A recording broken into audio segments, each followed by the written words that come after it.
આપ જોઈ રહ્યા છો સ્પાર્ક ટુડે ન્યૂઝ। વડોદરા મહાનગરપાલિકાની સામાન્ય સભામાં આજે સ્થાયી સમિતિના અધ્યક્ષ ડોક્ટર શીતલ મિસ્ત્રીએ મેયર પિંકીબેન સોનીને બજેટ સુપ્રત કરી સામાન્ય સભા સમક્ષ બજેટ રજૂ કર્યું છે।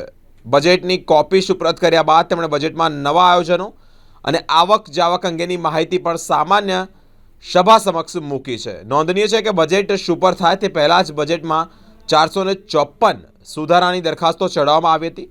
સ્થાયી સમિતિના ચેરમેન ડોક્ટર શીતલ મિસ્ત્રીએ સામાન્ય સભામાં જણાવ્યું હતું કે 2023 અને 24નું રિવાઇઝર બજેટ 5327.68 કરોડ તથા 2024-25નું બજેટ 5558.86 કરોડનું ડ્રાફ્ટ બજેટ છે। આ કરદાર વિનાનું બજેટ છે, તે સાચા અર્થમાં જનતાનો અવાજ બનશે। જે બાદ ભારતીય જનતા પાર્ટીના કોર્પોરેટરે બજેટને લઈને પોતાની વાત પણ મૂકી અને અભિનંદન પણ પાઠવ્યા છે। બજેટ પર પ્રતિક્રિયા આપતા જ પાલિકાના કોંગ્રેસ પક્ષના નેતા અમીબેન રાવતે આ લોકોને ગેરમાર્ગે દોરતું બજેટ છે અને ચૂંટણીલક્ષી બજેટ હોવાનો આક્ષેપ પણ કર્યા છે। પાલિકાના પૂર્વ વિપક્ષ નેતા ચંદ્રકાંત શ્રીવાસ્તવે બજેટને ખોટું અને બોગસ હોવાનું સભાના ફ્લોર પરથી કહ્યું હતું। બજેટની સભા શરૂ થતાની સાથે જ પાલિકાના કોંગ્રેસ પક્ષના સિનિયર કોર્પોરેટર પુષ્પાબેન વાઘેલાએ આ ટર્મ તેમને આપવામાં આવતા જ ટેબ્લેટ અને ગત ટર્મના ટેબ્લેટની પાલિકામાં જમા કરાવ્યું હતું। તેને સ્થાયી સમિતિએ મંજૂર કર્યું છે। એવી જ રીતે 24-25નું જે ડ્રાફ્ટ બજેટ છે, કમિશનર સાહેબે 5327.68 કરોડનું બજેટ રજૂ કર્યું હતું। તેમાં સ્થાયી સમિતિએ સઘન ચર્ચા કરી અને ખર્ચ અને આવકમાં વધારા ઘટાડા કરી અને ફાઇનલ બજેટ 5558.86 કરોડનું મંજૂર કરેલ છે। 2020 કરોડનો ઘટાડો કરી 3293.94 કરોડ કરેલ છે। સદર ઘટાડો રેવન્યુ ખર્ચમાં કરે છે। એવી જ રીતે 2024-25 માટે કમિશન તરફથી 5523.68 કરોડની સાઈઝનું બજેટ રજૂ કરવામાં આવ્યું, જે ચર્ચાના અંતે વધી અને 5558.86 કરોડ થાય છે। સદર વધારો કુલતી ફિઝા એટલે કે પુરાણ બાકીમાં વધારો થવાથી તથા રેવન્યુ અને કેપિટલ આવકમાં 31 કરોડ વધારાની આવકથી થયેલ છે। જેમાં મુખ્યત્વે 1 કરોડનો વધારો રેવન્યુ જમામાં, રેવન્યુ ખર્ચમાં 28.34 કરોડનો વધારો કર્યો છે અને 24.05 કરોડનો ઘટાડો કરેલ છે। જ્યારે કેપિટલ ખર્ચમાં 20.06 કરોડનો વધારો અને 6.5 કરોડનો વધારો કરેલ છે।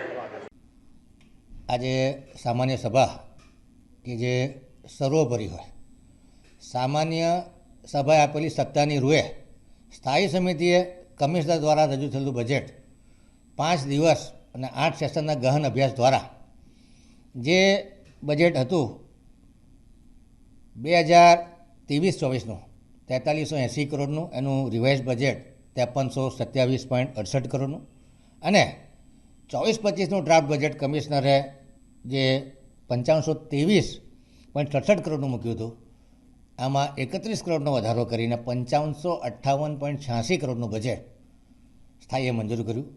આજે મેયરશ્રીને બજેટ સુપ્રત કરી અને બજેટ સ્પીચ આપી અને બજેટમાં સકારાત્મક સૂચનો આવે, બજેટમાં તમામ સભાસદો વડોદરા શહેર નવી વિકાસની ક્ષિતિજો હાંસલ કરે એ માટે પોતાના સૂચનો આપે, વિરોધ પક્ષ ક્રિટિસાઇઝ કરે। વિરોધ પક્ષ આ બજેટને ચૂંટણીલક્ષી બજેટ કહી રહ્યું છે। આ બજેટમાં અમે કોઈ જાતના કરવેરામાં રાહત નથી આપી કે વધારો નથી કર્યો। આ બજેટમાં પ્રજા માટે કોઈ પણ જાતની લોભામણી જાહેરાતો કરવામાં નથી આવી।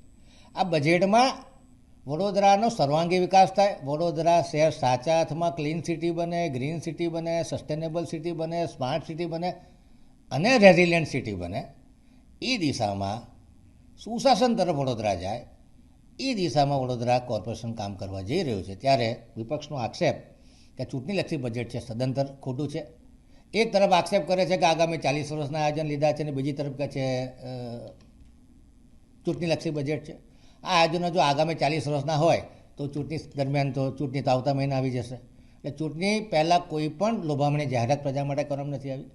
વડોદરા શહેરનો સર્વાંગી વિકાસ થાય, ઇન્ક્લુઝિવ ડેવલપમેન્ટ થાય, સર્વસમાવેશી વિકાસ થાય, સમાનતા મળે તમામ લોકોને, તમામ નાગરિકોને સુવિધા મળે, તમામ નાગરિકોની અપેક્ષા આકાંક્ષાઓ પૂરી થાય અને વડોદરા શહેર સાચા અર્થમાં વિકાસના માર્ગે વળે વડોદરાનું કલ્ચર હેરિટેજ, વડોદરા પાણીમાં સસ્ટેનેબલ થાય. In short, ethics, energy, effectiveness, economy અને ઇકોલોજી, એટલે પ્રકૃતિનું રક્ષણ થાય, નેટ ઝીરો થાય, કાર્બન એમિશન ઘટે, રિન્યુએબલ એનર્જીનો ઉપયોગ વધે, ટેકનોલોજીનો ઉપયોગ વધે અને શ્રીમંત સયાજીરાવ ગાયકવાડની વડોદરા નગરીનો ઐતિહાસિક વારસો પણ સચવાઈ રહે. એ પ્રમાણેનું વડોદરા શહેરે જોયું છે છેલ્લા 2-3 મહિનામાં જે રીતનું વડોદરામાં બ્યુટિફિકેશન થઈ રહ્યું છે, સર્કલો ડેવલપ થઈ રહ્યા છે, એન્ટ્રી પોઈન્ટો ડેવલપ થઈ રહ્યા છે, જે પ્રમાણે રોડ રસ્તા નવા બની રહ્યા છે, નવાના તળાવના નવીનીકરણ થઈ ગયા છે, નવીન ઓવરબ્રિજો બનવા જઈ રહ્યા છે, ત્યારે વડોદરાની જનતા સાચા અર્થમાં વડોદરાનો વિકાસ જોશે.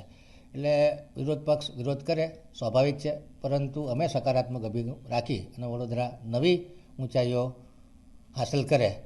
આઝાદીના અમૃત મહોત્સવમાં તમામ નાગરિકો માટે વડોદરા વધુ લોએબલ બને, તમામને રોજગારની તકો મળે, એ દિશામાં વડોદરા શહેર કામ કરવા જઈ રહ્યું છે. વડોદરા શહેરનું 23-24નું રિવાઇઝ બજેટ અને 24-25ના ડ્રાફ્ટ બજેટની આજે ચર્ચા શરૂ થઈ.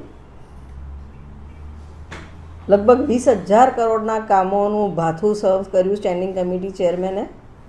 પણ હકીકત એ છે કે વડોદરા શહેરમાં છેલ્લા 7 વર્ષમાં એવરેજ 664 કરોડ રૂપિયાના જ કેપિટલ એક્સપેન્સના કામ થયા છે. બાકી 1200 કરોડની આસપાસ મહેકમ ખર્ચ રહે છે અને આ વર્ષે બી એમના આંકડા પ્રમાણે 778 કરોડના કામ જ થવાના છે, જેની હકીકત અને ગણતરી અમે સભામાં રજૂ કરી.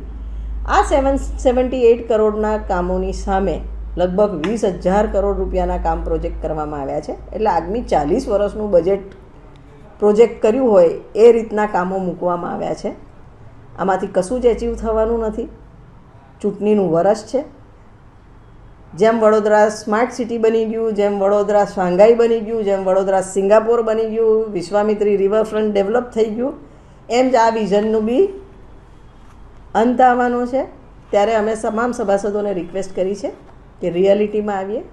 600-700 કરોડના કામ દર વર્ષે કરીએ છીએ. કયા કામ કરશું? આ 20,000 કરોડમાંથી પ્રાયોરિટાઇઝ કરી દઈએ અને બજેટ કરીએ. બજેટ એટલે પૈસાનું આયોજન, કેટલા આવવાના છે, કેટલા વપરાવાના છે. વિઝન ડોક્યુમેન્ટ એ બજેટ ના હોય.